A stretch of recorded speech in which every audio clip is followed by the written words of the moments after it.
আজকে আমরা শুরু করব ক্লাস 8-এর ওয়েস্ট বেঙ্গল বোর্ডের ক্লাস 8-এর ম্যাথগুলি 10.1, যেটা আমাদের সেকেন্ড সাবমেটিভ টেস্টে আসবে। দেখো, প্রথম এক দাগের অঙ্কে বলেছে, আজ আমার বাবা 390 টাকায় 15 কিগ্রা চাল কিনে এনেছেন।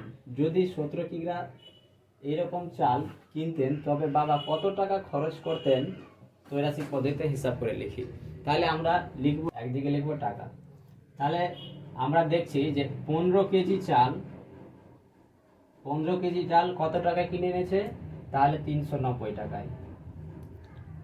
আর যদি এরকম 17 কিগ্রা চাল কিনতেন, কত কিগ্রা? 17 কিগ্রা।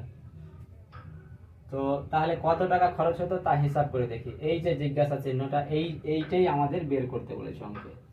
তাহলে আমরা দেখছি কি 15 কিগ্রা চাল কিনতে 390 টাকা খরচ হচ্ছে, আর 17 কিগ্রা চাল কিনতে কত টাকা খরচ হবে সেটাই আমাদের হিসাব করে লিখি।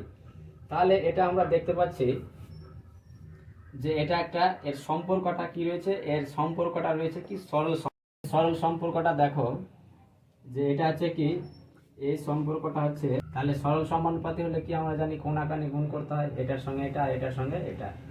তাহলে আমরা এখানে সাইডে গুণ করে নিই। তাহলে 17 সঙ্গে যদি 390 গুণ করি, আর নিচে 15, তাহলে আমাদের কাটাকাটি করতে হবে কত দিয়ে? 5 দিয়ে। 3 5 15, 3 5 6 30, 5 7 35, 39 থেকে 35 4, 5 8 40, সরি 5 7 35, 7, আর এখান থেকে 4 না হলো 5 8 40, মানে 78। এবার এটাকে আমরা 3 দিয়ে কাটবো।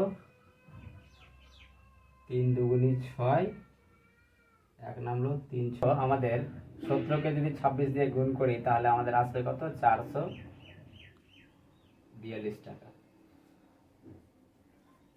তাহলে কি, তাহলে দেখো আমাদের এই ত্রৈরাসিক পদ্ধতিতে দেখো যে যদি 17 কিগ্রা এরকম চাল কিনতেন তবে এখানে লিখে নেবো, তবে 17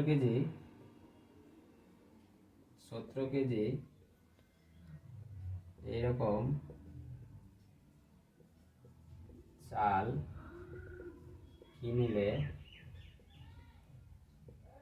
বাবাকে 442 টাকা খরচ করতে হতো।